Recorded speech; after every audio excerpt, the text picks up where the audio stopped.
Competition, Monopoly, and the Pursuit of Money by Armin A. Alchian A. Ruben A. Kessel, University of California at Los Angeles and University of Chicago. The problem. Generally speaking, the observations of economists on the subject of monopoly fall into two classes. One set of observations, which flows directly from monopoly theory, is that resources in the competitive sector of the economy would be underutilized if used by monopolists.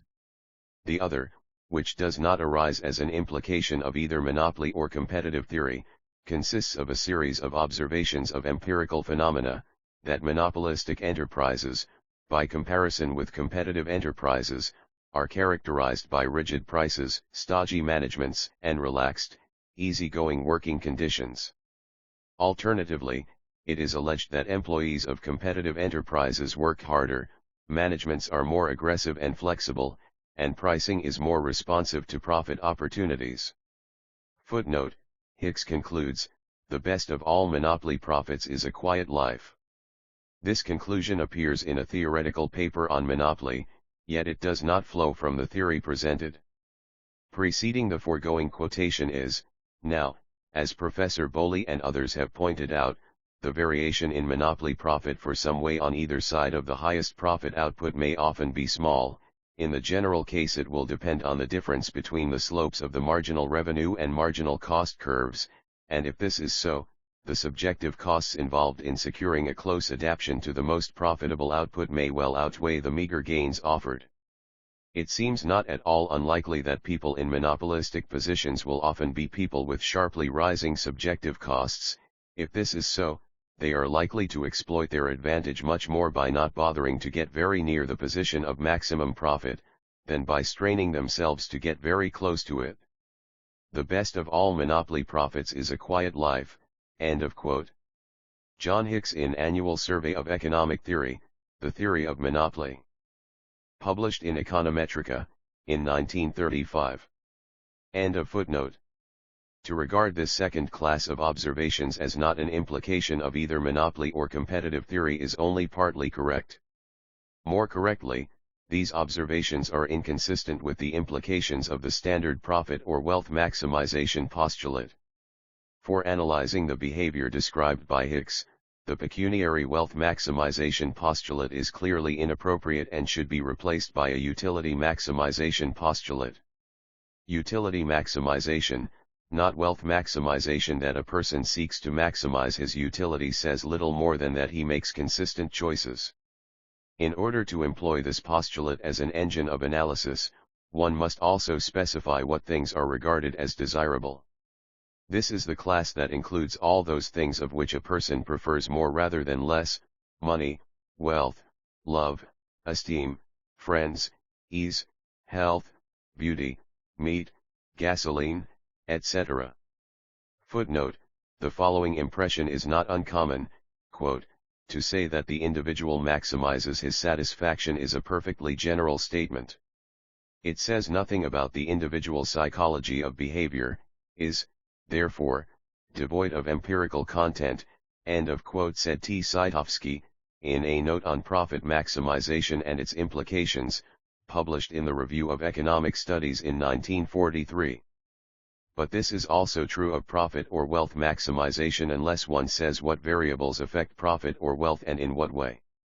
And so in utility maximization, one must similarly add a postulate stating what variables affect satisfaction or utility. This leads to meaningful implications refutable, in principle, by observable events. For example, an individual will increase his use of those variables that become cheaper. Utility maximization, like wealth maximization, is not a mere sterile truism. End of footnote. Then, assuming that a person is willing to substitute among these variables, that is, he will give up wealth in return for more peace and quiet, or better-looking secretaries, or more cordial employees, or better weather, the behavior described by Hicks can be analyzed. Economics cannot stipulate the exchange value that these things have for any particular person, but it can and does say that, whatever his preference patterns may be, the less he must pay for an increase in one of them, the more it will be utilized. This principle, of course, is merely the fundamental demand theorem of economics that the demand for any good is a negative function of its price. And price here means not only the pecuniary price but the cost of whatever has to be sacrificed.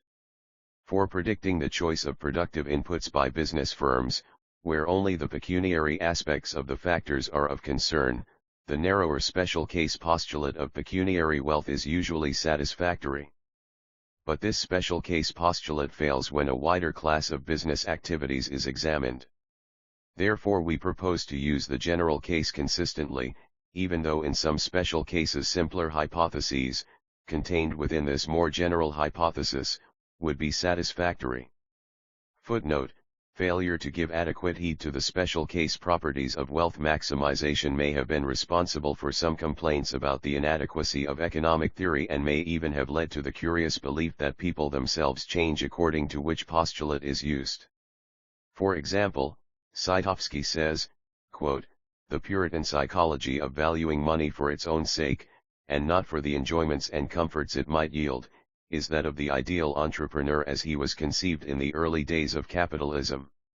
The combination of frugality and industry, the entrepreneurial virtues, is calculated to ensure the independence of the entrepreneur's willingness to work from the level of his income. The classical economists, therefore, were justified in assuming that the entrepreneur aims at maximizing his profits.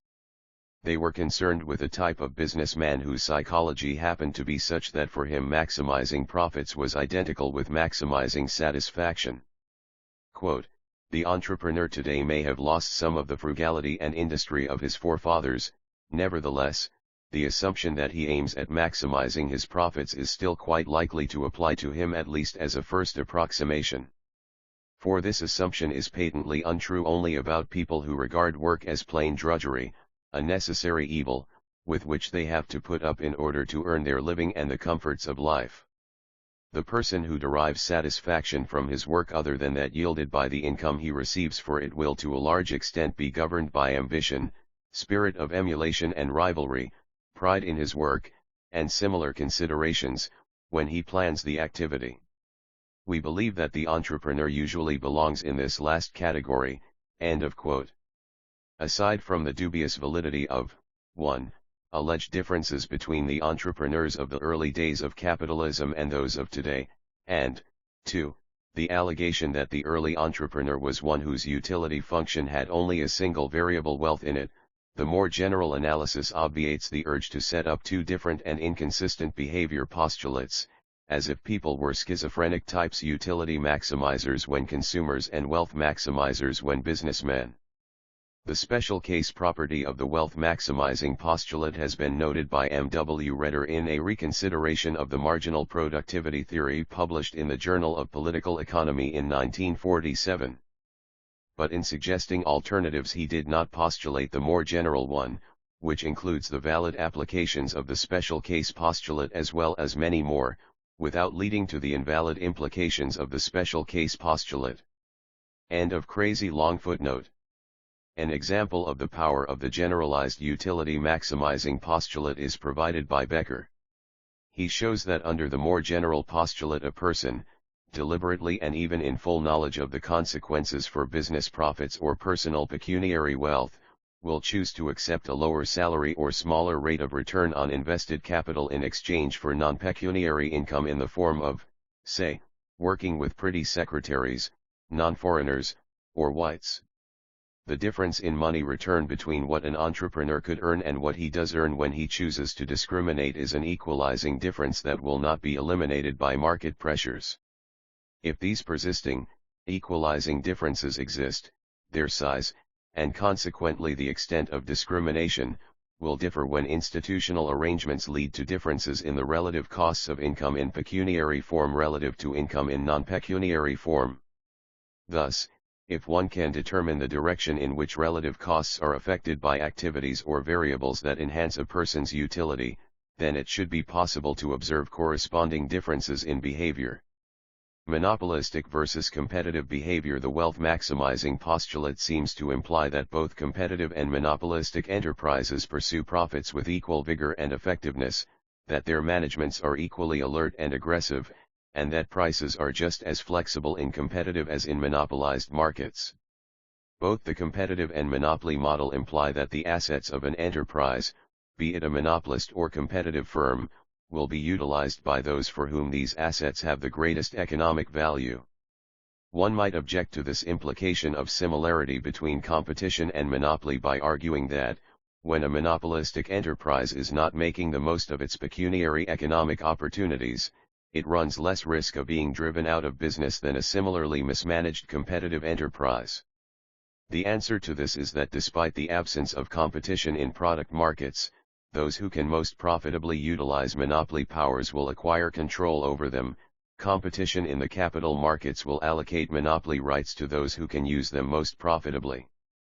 Therefore, so long as free capital markets are available, the absence of competition in product markets does not imply a different quality of management in monopolistic as compared with competitive enterprises.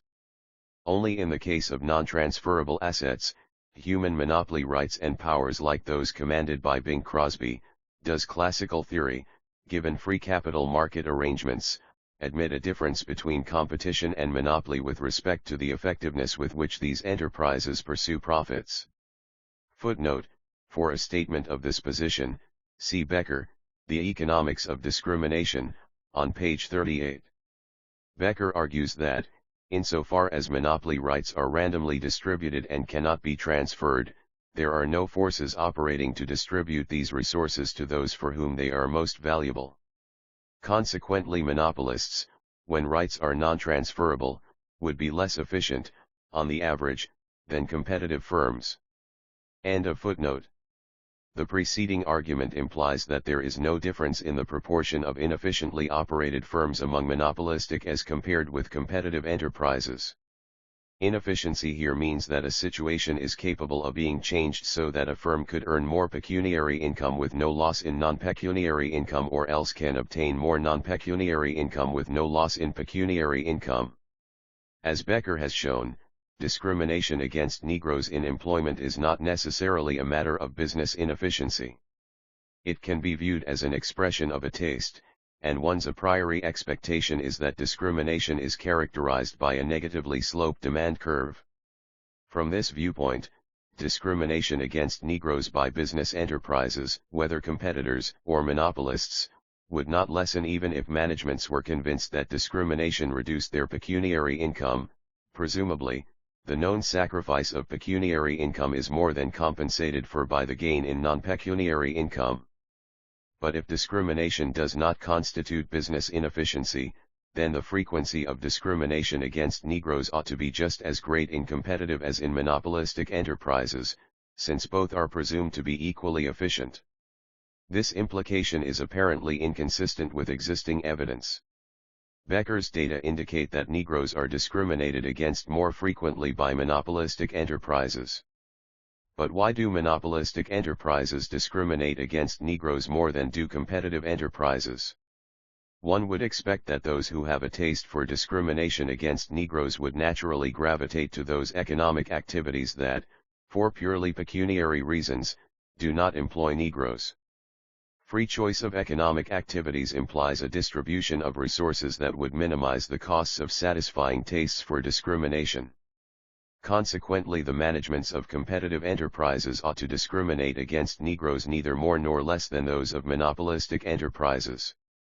If there is greater discrimination by monopolists than by competitive enterprises, and if it cannot be explained by arguing either that people with tastes for discrimination also have special talents related to monopolistic enterprises, or that monopolists are in some sense less efficient businessmen, what, then, explains Becker's data and similar observations? More generally, what is the explanation for the contentions that monopolists pursue pecuniary wealth less vigorously, do not work as hard, have more lavish business establishments, etc.? It is to this problem that this paper is addressed. Monopoly and profit control. Stigler and others have pointed out that monopolies, both labor and product, are creatures of the state in a sense which is not true of competitive enterprises.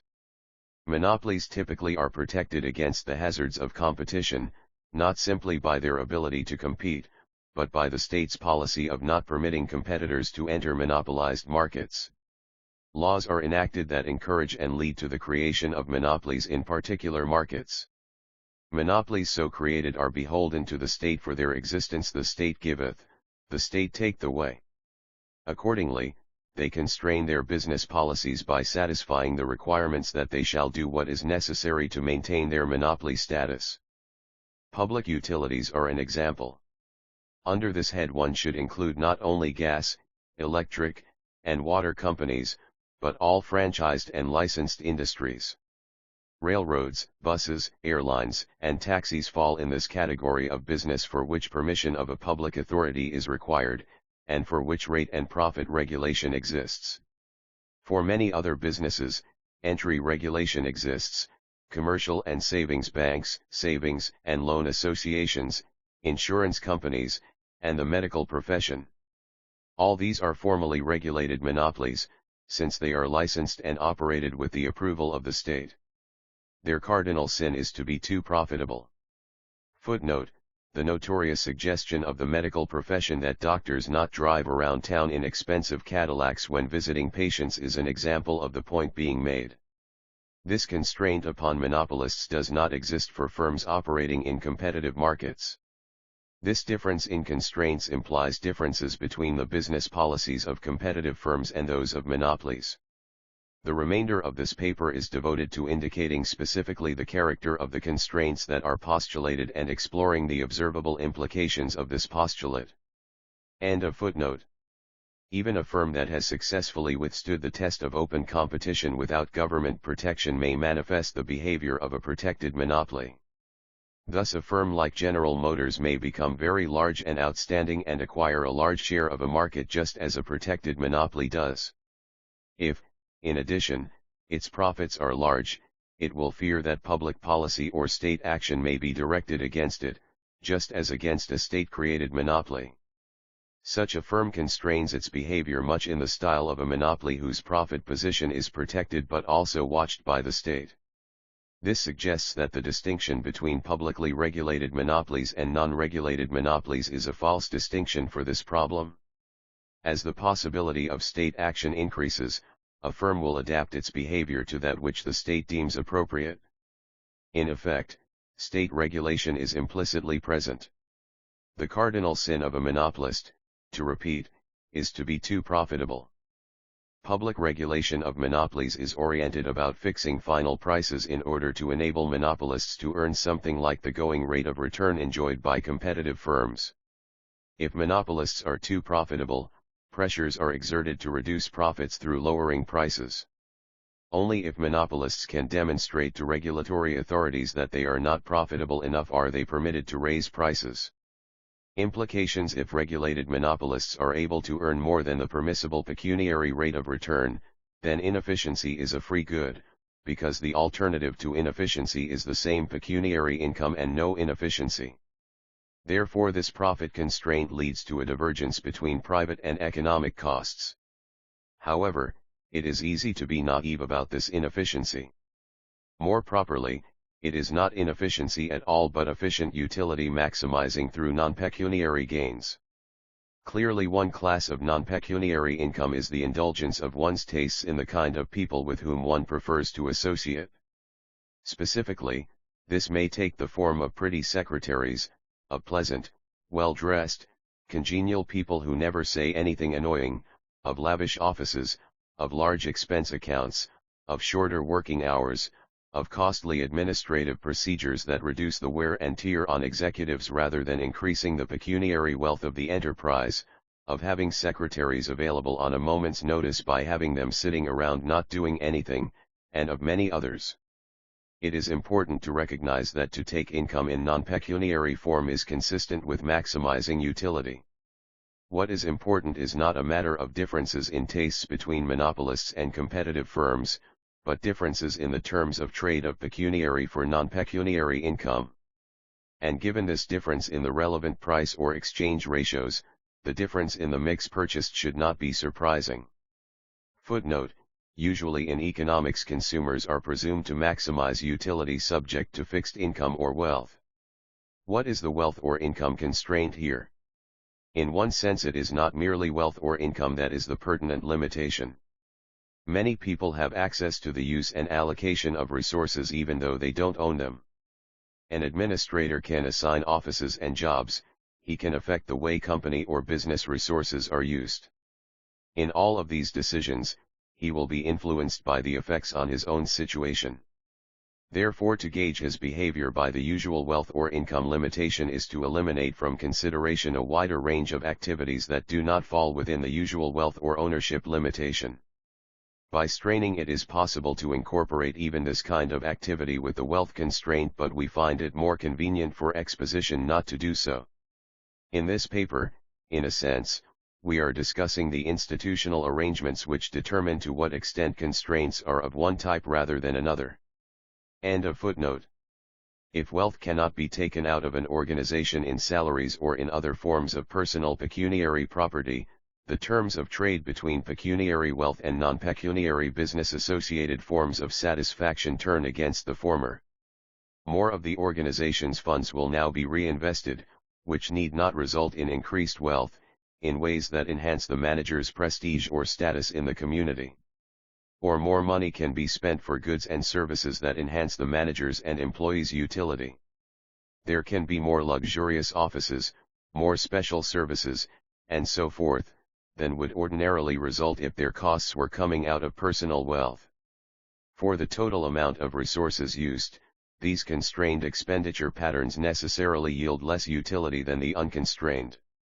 The man who spends $1 with restrictions will need less than $1 to get an equivalent satisfaction if he can spend it without the restriction. This constrained optimum provides the answer to the question: if a person does spend the wealth of a business as business-connected expenditures for thick rugs and beautiful secretaries, can they not be treated simply as a substitute for household consumption, since he can be regarded as voluntarily choosing to spend his wealth in the business rather than in the home?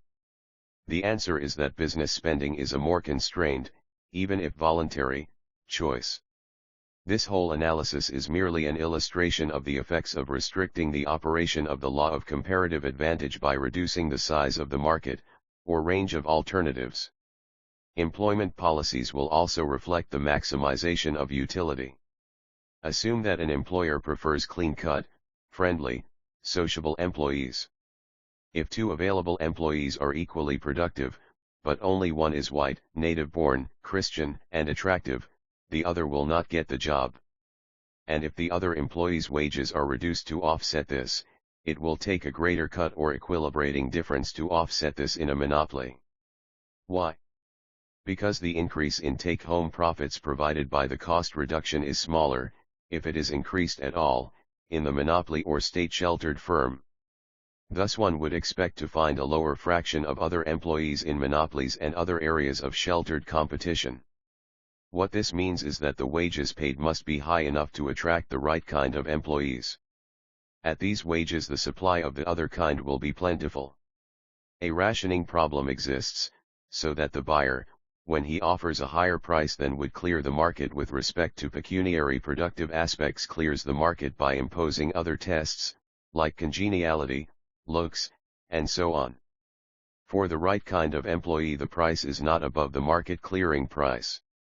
In a competitive situation this price differential would not persist because its elimination would all redound to the benefit of the owners, whereas in monopoly it will persist because the reduction in costs cannot be transformed into equally large take-home pecuniary wealth for the owners. The question may be raised, even if all this is true of a regulated monopoly like a public utility, what about unregulated, competitively superior monopolies? Why should they act this way?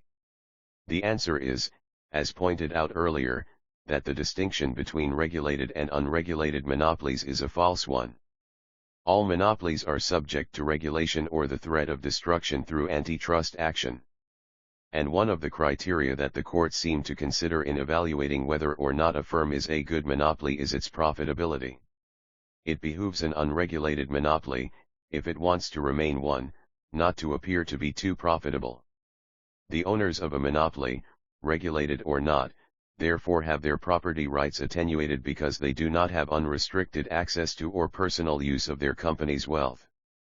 This suggests that the whole analysis can be formulated, not in terms of monopoly and competition, as we have chosen to for present purposes, but in terms of private property rights. There is basically no analytic difference between the two, since an analysis made in terms of monopoly and competition identifies and emphasizes circumstances that affect property rights. The same analysis can be applied to non-profit organizations, governments, unions, state-owned, and other non-owned institutions, with almost identical results. One word of clarification: the contrast here is between monopoly and competition, not between corporate and non-corporate firms. We are analyzing differences in implications for behavior that arise from factors other than the corporate structure of the firm. Although there may be differences between corporate, diffused ownership firms and single proprietorships that may affect the many kinds of behavior discussed in this paper, we have been unable to derive them from the corporate aspect. Nor are those features derived from considerations of size per se, however much this may affect behavior. Footnote: we were originally tempted to believe that the same theory being applied here could be applied to corporate versus non-corporate institutions, where the corporate form happens to involve many owners. Similarly, the size factor could also be analyzed via the effects on the costs and rewards of various choice opportunities. Subsequent analysis suggests that many of the appealing differences between corporate, dispersed ownership and individual proprietorship proved to be superficial. End of footnote. The preceding proposition stated that more of some forms of behavior would be observed among monopolies. But more than what and of what? More than would be observed in competitive industries. It is not asserted that every monopolist will prefer more than every competitor. Instead, it is said that, whatever the relative tastes of various individuals, all those in a monopolistic situation pay less for their actions than they would in a competitive context. And the way to test this is not to cite a favorable comparison based on one monopolist and one competitor. Rather, the variations in individual preferences must be allowed to average out by random sampling from each class. Tests of the analysis: what observable populations can be compared in testing these implications? One pair of populations are the public utilities and private competitive corporations. Public utilities are monopolies in that entry by competitors is prohibited. Yet, as indicated earlier, the utility is not allowed to exercise its full monopoly powers either in acquiring or distributing pecuniary wealth as dividends to its owners. The owners therefore have relatively weak incentives to try to increase their profits through more efficient management or operation beyond, usually, 6%. But they do have relatively strong incentives to use the resources of the public utility for their own personal interests, but in ways that will count as company costs. Nor does the public utility regulatory body readily detect such activities, because its incentives to do so are even weaker than those of the stockholders. The regulatory body's survival function is the elimination of publicly detectable inefficiencies. Furthermore, the Utility Regulatory Board has a poor criterion of efficiency because it lacks competitive standards. Public utility managements, whether or not they are also stockholders, will engage in activities that raise costs even if they eat up profits. Management will be rational, i.e., utility maximizing and efficient, if it uses company funds to hire pleasant and congenial employees and to buy its supplies from salesmen who have these same virtues. They cost more, of course, but how does the Regulatory Commission decide that these are unjustifiable expenditures even though stockholders would prefer larger profits, which they aren't allowed to have, and customers would prefer lower product prices?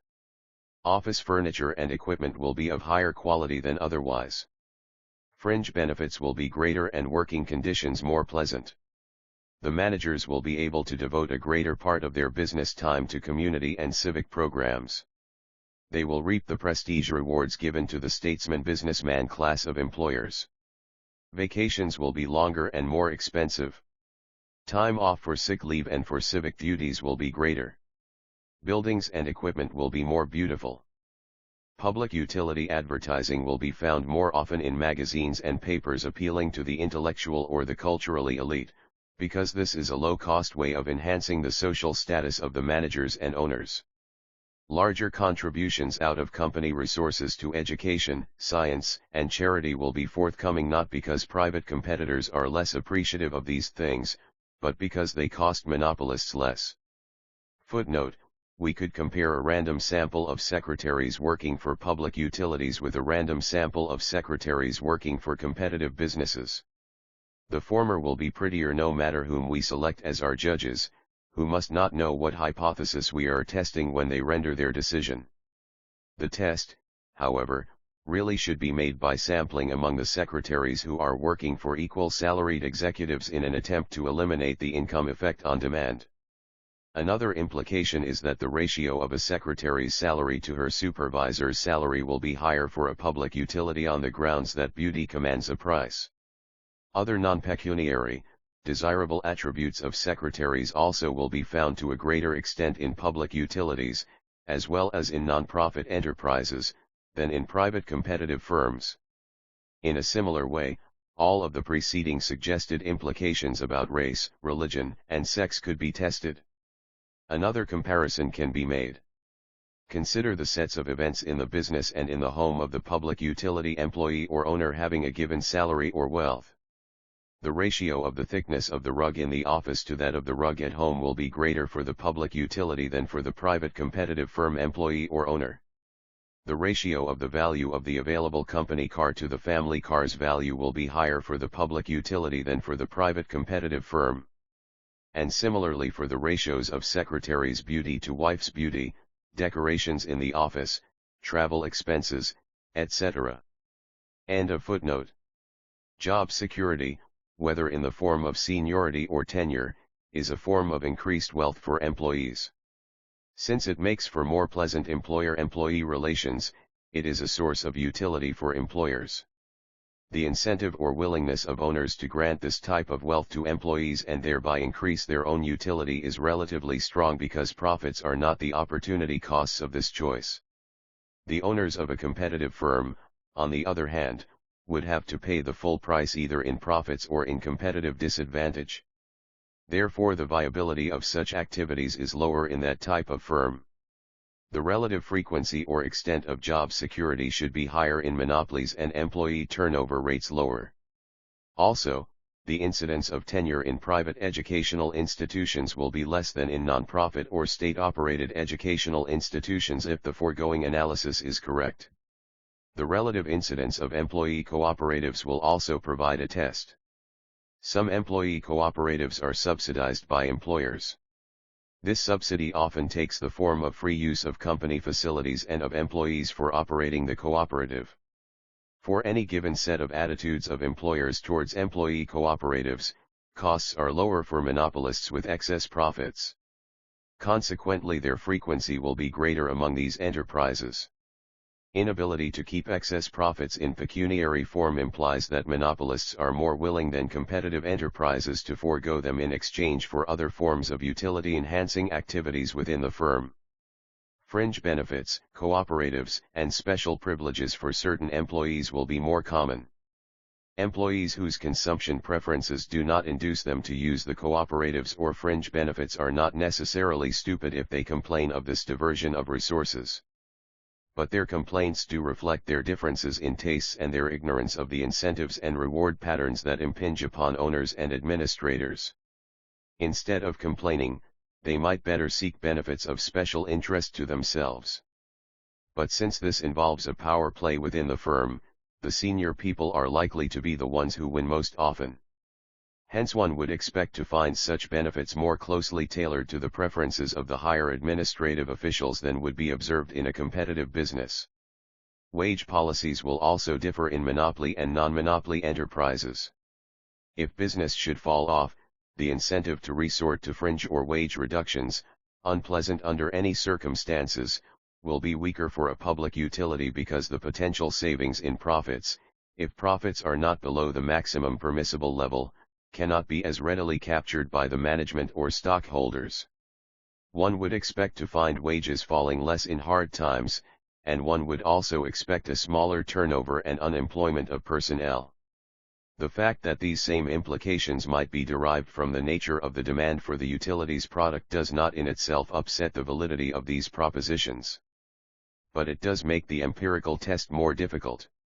Seniority, tenure, employee cooperatives, and many other fringe benefits instead of increased money salaries or payments can be composed of mixtures of pecuniary and non-pecuniary benefits, though the inducement to adopt them despite their inefficiency is enhanced by the relatively smaller sacrifice imposed on the owners of organizations in monopolistic situations, as defined here.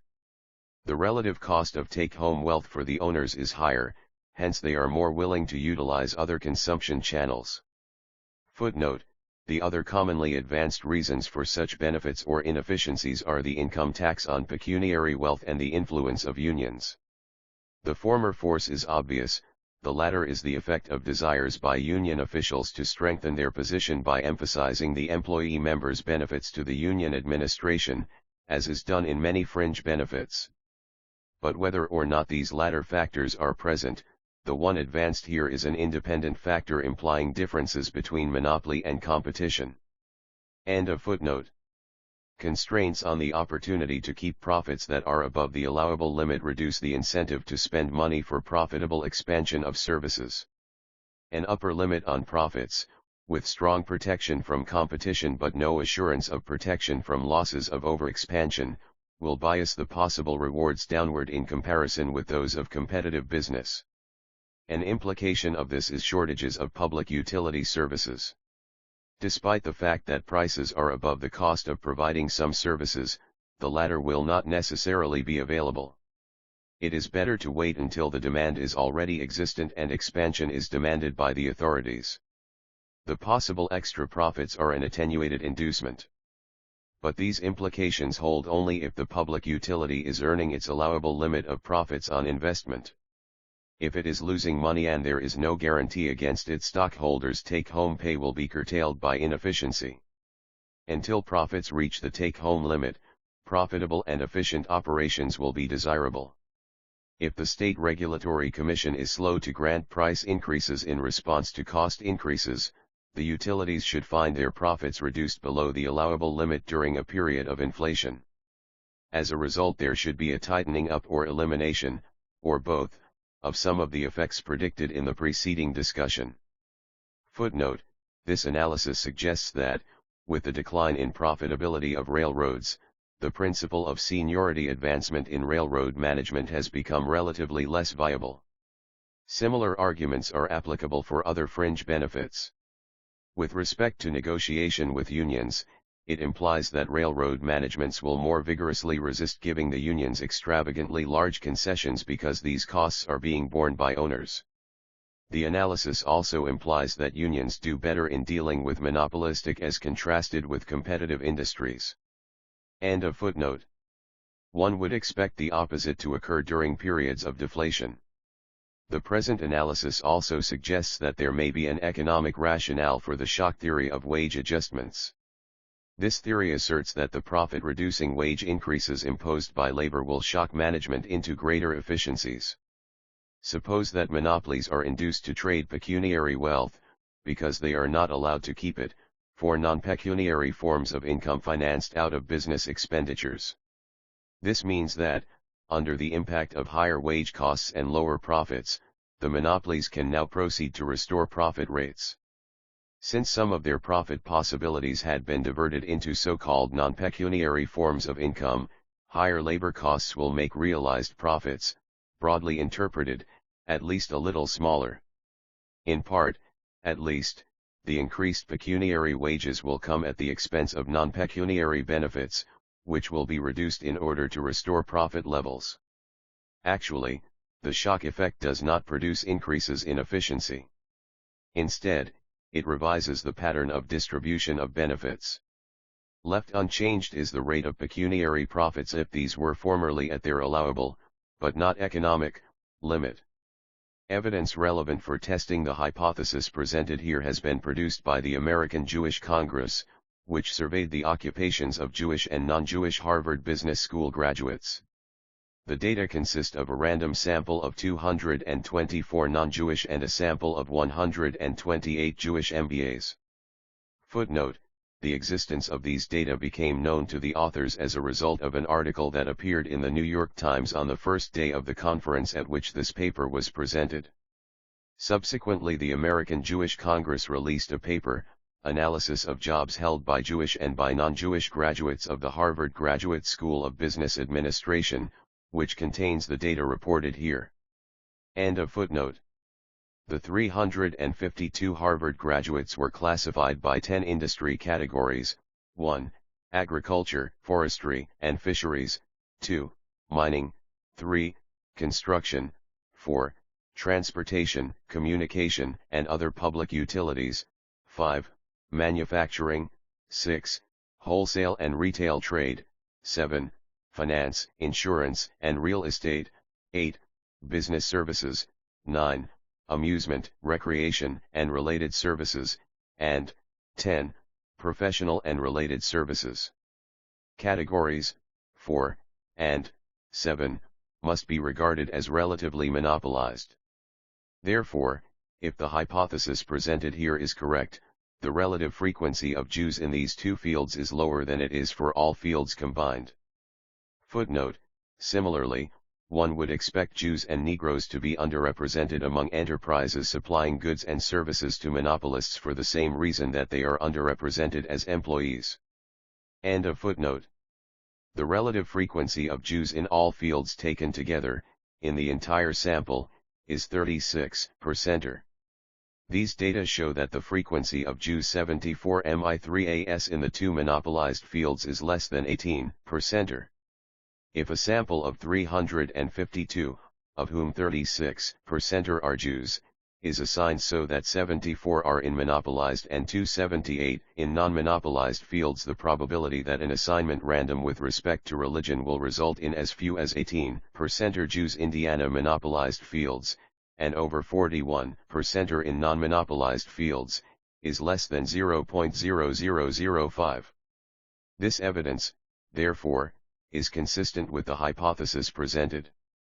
One might object to classifying all finance, insurance, and real estate as monopolized fields.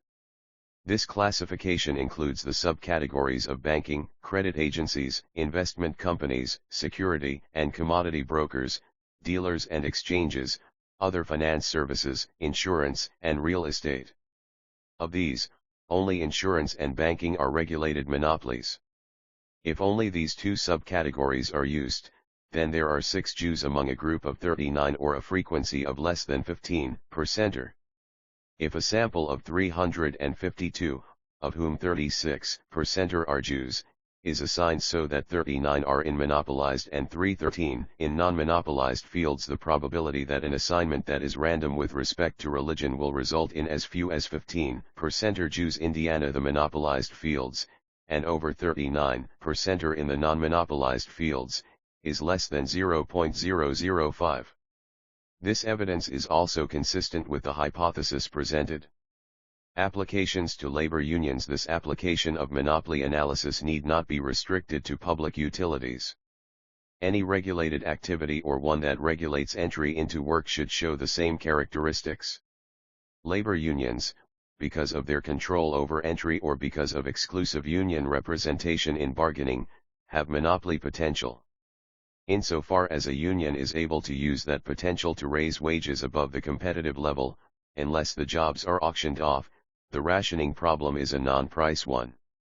A thoroughly unscrupulous agent could, in principle, pocket the difference between the payment by the employer and the receipts to the employee, where this difference reflects the difference between the monopolistic and the competitive wage.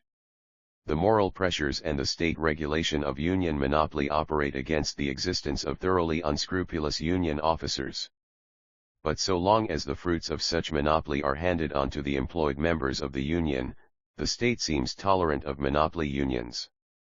Because of the absence of free entry into the union agent business, competitive bidding by prospective union agents will not pass on the potential monopoly gains fully to the laborers who do get the jobs.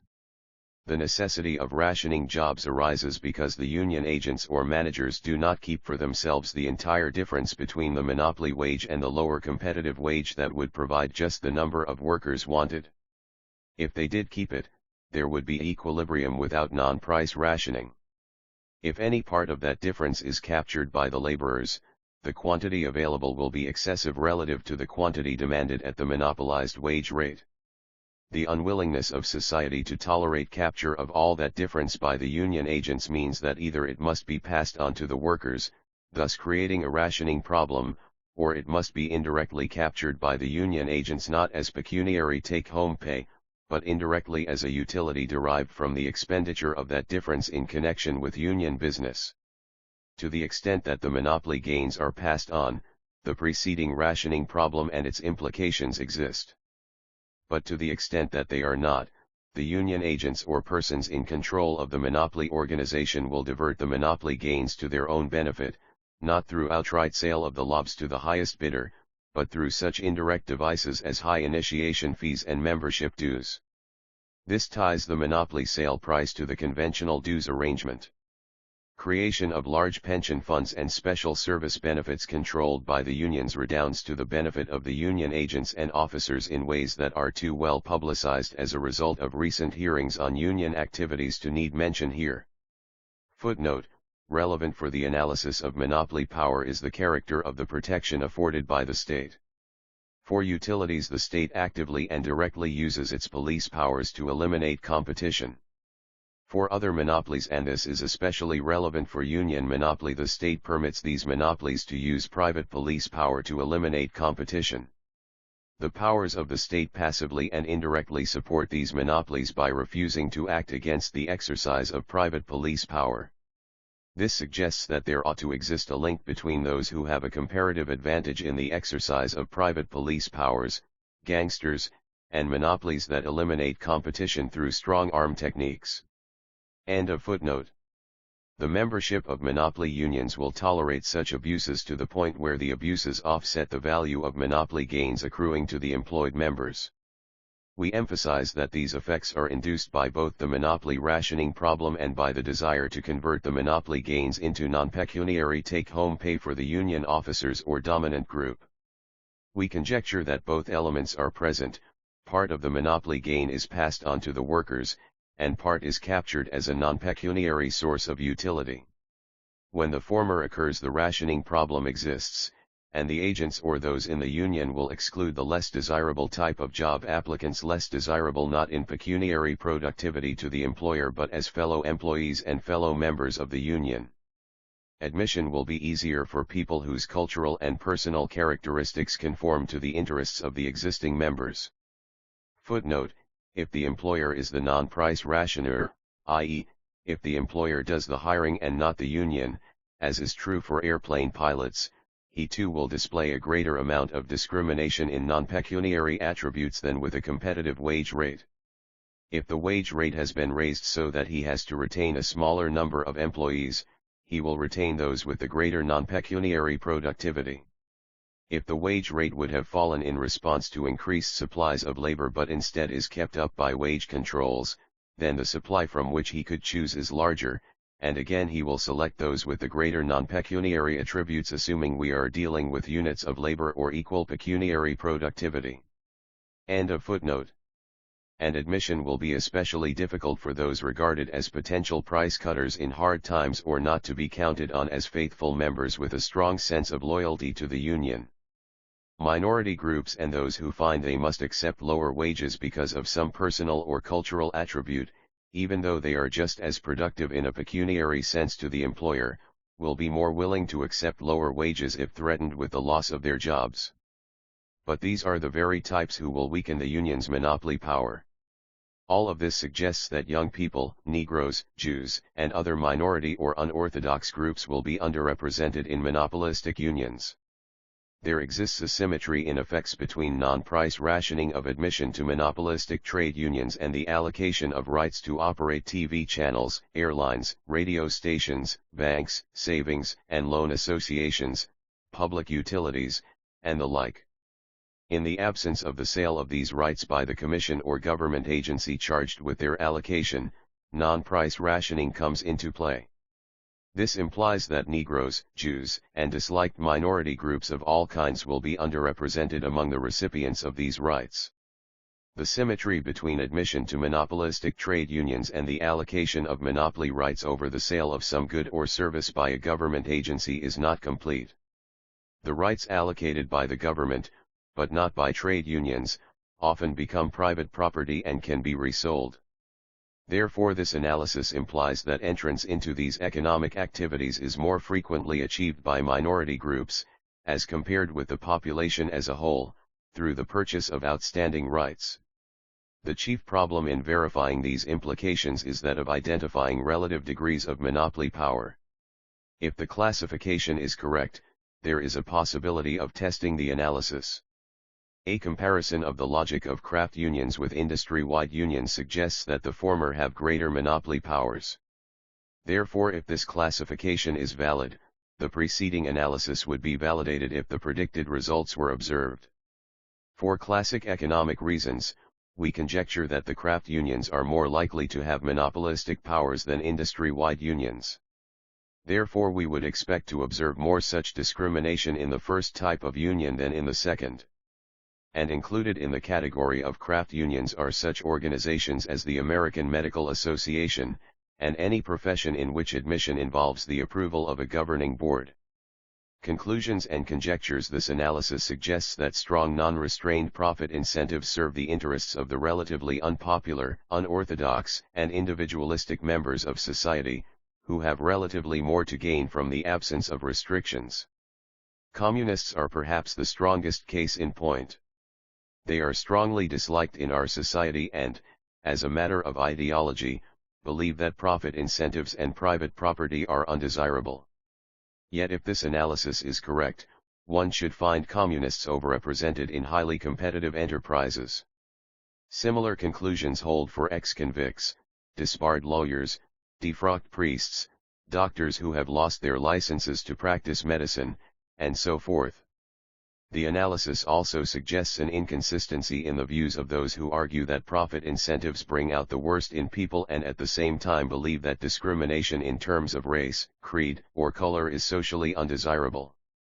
Similarly, those concerned about the pressures toward conformity in our society, i.e., fears for a society composed of organization men, ought to have some interest in the competitiveness of our markets. It is fairly obvious that the pressures to conform are weaker for a speculator on a grain or stock exchange than they are for a junior executive of AT&T or a university professor with or without tenure. End of the paper. Gary Becker comments. Part 1. Sociologists, psychologists, and other social scientists have tried to explain why people differ in their prejudices or, better still, attitudes, towards others, and have also tried to determine the extent of observable discrimination. There has, however, been little interaction between these investigations, so that scant attention has been paid to how attitudes get translated into actual discrimination. The economist is singularly well prepared to analyze how attitudes combine with different structural and institutional arrangements to produce actual discrimination, but, unfortunately, he has not considered this a worthwhile or manageable problem, and has made only a few contributions to its solution. Footnote: in this connection, it is interesting to note that sociologists in the South are preoccupied with the racial question while economists there almost completely neglect it. End of footnote. In their fine paper, Alchian and Kessel consider this problem worthy of attention and fill part of the void by analyzing how one important institutional arrangement, governmental restrictions on profits, combines with attitudes towards minority groups and with other attitudes to produce discrimination, nepotism, and other types of non-pecuniary choices. The theoretical argument showing why these restrictions on profits induce firms, or unions, to choose more non-pecuniary income is carefully laid out, and numerous empirical tests of the analysis, ranging from pretty women to seniority rules, are indicated. While they do not try to demonstrate empirically that their analysis is important, I am inclined to believe that it is sufficiently important to merit much further attention from economists. An empirical measure of these non-pecuniary effects that yields a more quantitative estimate of their importance than do the measures suggested by Alchian and Kessel can be developed. Suppose a firm was using $100 worth of real capital and that the competitive rate of return was 5%. If the firm was in a competitive industry, its equilibrium income would be $5 per annum and its market value would be $100. If the firm had monopoly power, its income would be greater than $5. Let us assume that it would have an income of $10 in the absence of government restrictions. If the monopoly power were perfectly transferable, competition in the capital market would establish a market value for this firm equal to $200 and a market rate of return equal to 5% or 10/200, the competitive rate. Government regulation might limit the monopolist to receiving no more than, say, $5 of money income, and this would induce him to take some non-pecuniary income. Let it be assumed that he could get $3 worth of non-pecuniary income. The total income of the monopolist would be $8, and if this monopoly power were also perfectly transferable, the equilibrium market value of the firm would have to be $160. The market rate of return on total income would still be 5% or 8/160, but the observed money rate of return would only be about 3% or 5/160, less than the competitive rate. This positive difference of 2 percentage points between the competitive and monopolistic money rates of return would measure the importance of non-pecuniary income to the monopolist. Footnote: more generally, it measures the difference between the non-pecuniary income in monopolistic and competitive firms, for firms may receive non-pecuniary income even in the absence of government restrictions on money income. End of footnote. It would be larger the greater the monopoly power, the greater the restrictions on money income, and the greater the ease of substitution between pecuniary and non-pecuniary income. The assumption of perfectly transferable monopoly power requires, among other things, that capital markets operate smoothly, and that any separation between owners and managers is limited. Dropping this assumption would affect many details of the analysis, but the principle would tend to remain the same. For example, if there were separation between owners and managers, the difference between competitive and monopolistic money rates of return would appear in the price that could be obtained for control of a firm by those in control, be they some owners or some managers. The apparent paradox of monopolists receiving less than the competitive money return would still be with us, and the difference between these returns would still tend to measure the greater non-pecuniary income in monopolies. Part 2. Although the authors emphasized the effects of government restrictions on monopoly profits, many other private as well as public institutions also encourage a substitution between pecuniary and non-pecuniary income. In the remainder of this comment, I try to fit their discussion into a framework of general institutional influences on non-pecuniary behavior, with a special emphasis on discrimination. Any restriction on the money incomes of working persons, be they employees or employers, would tend to induce a substitution of psychic for monetary income. It is well known that the ordinary income tax provides an incentive for all earners to take more psychic income since it is not taxable. It is seldom mentioned, however, that this includes an incentive to discriminate in employment against minority groups. Many private institutions also tend to limit money income and induce a substitution towards psychic income. For example, I have argued elsewhere that the use of non-price techniques to ration entry into certain unions encourages this kind of substitution and yet could not entirely be explained by government influence. Perhaps an even more important example can be found in the separation of owners from managers in modern corporations. If managers really bad complete control, they would have little incentive to maximize profits less diligently than owners, but they would keep the profits for themselves in the form of salaries, bonuses, etc., rather than distribute them to owners. The more interesting situation arises when managers do not have such complete control and when open attempts to capture profits would lead to their being turned out of office. Nevertheless, they might succeed in capturing profits if their income could be concealed, say, by complicated stock options or large expense accounts. Another way to conceal it would be to take psychic income, since this is less readily observed or quantified than money income. The argument in the Alchian and Kessel paper is really based on the same consideration, since governments want to limit the total income of monopolies but can limit the monetary part more readily.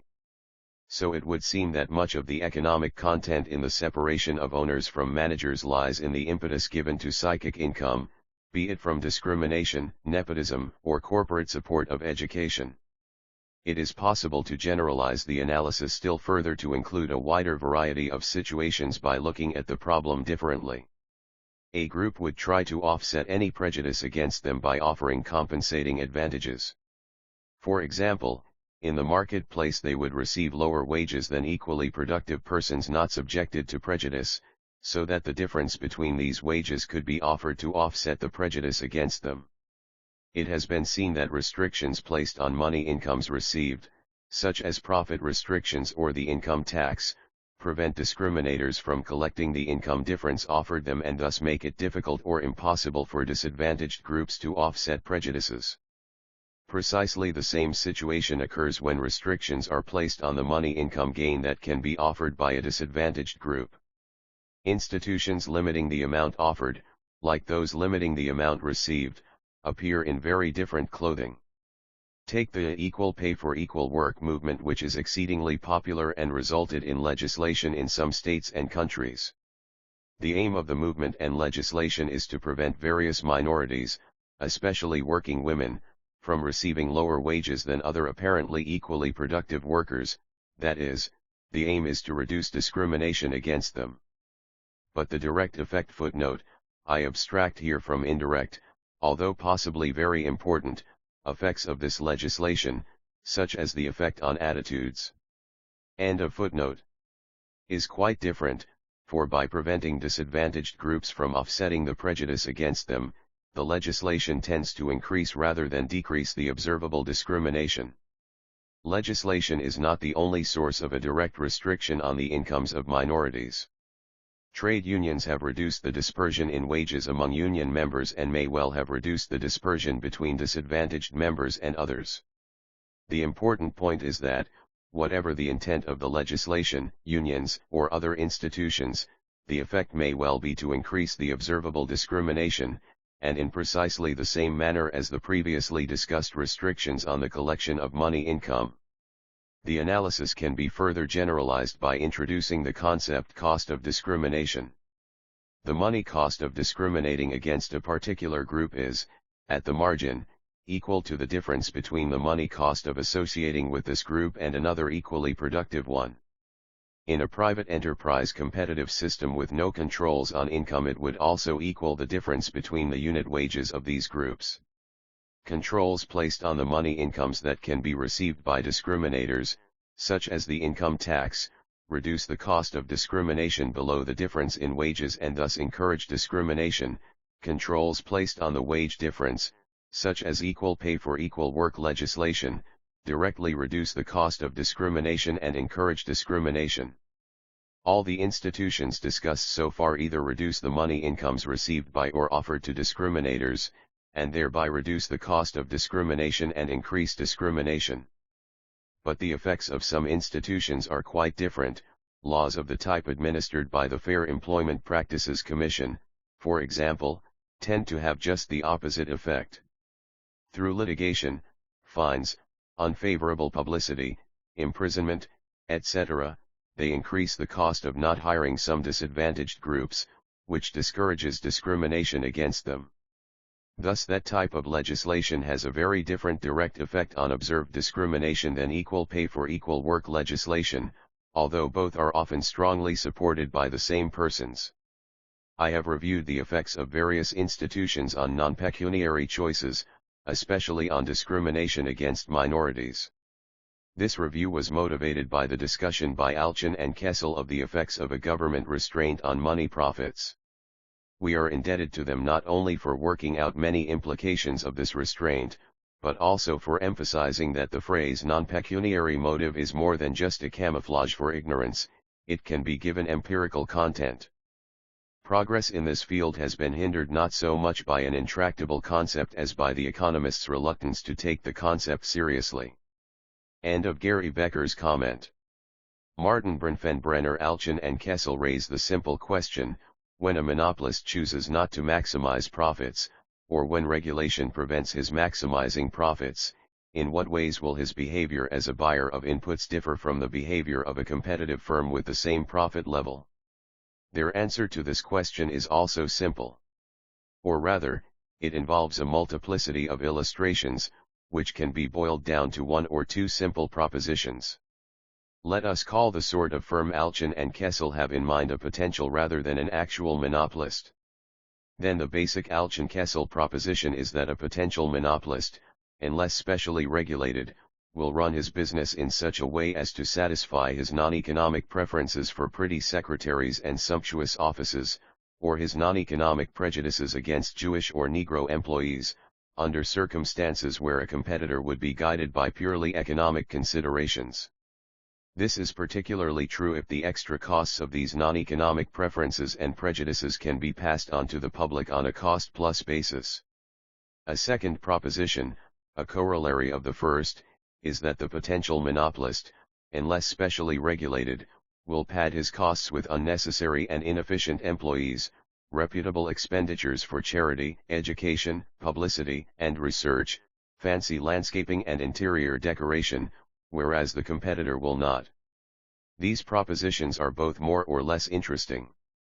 Their interest to the labor economist is naturally concentrated on their implications for the potential monopolist's demand for labor inputs, but their interest to the general economist transcends this limitation. These propositions are also more or less obvious. Simply raising them among one's friends with or without professional training in economics will suffice to show how obvious they are. It is not a happy comment on the development of economics that they retain their interest nonetheless. Special cases and corollaries of the Alchian-Kessel propositions are in many cases testable in principle. This adds to their interest to the empirically minded economist. Alchian and Kessel have in fact tested only one of them here. Their paper would have been more significant if tests had not only been considered feasible in principle but had actually been carried out for a few more of the various specific statements they make.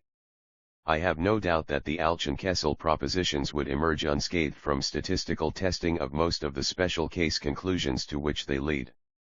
If they did not, my initial impulse would be to suspect the test procedures rather than the propositions themselves.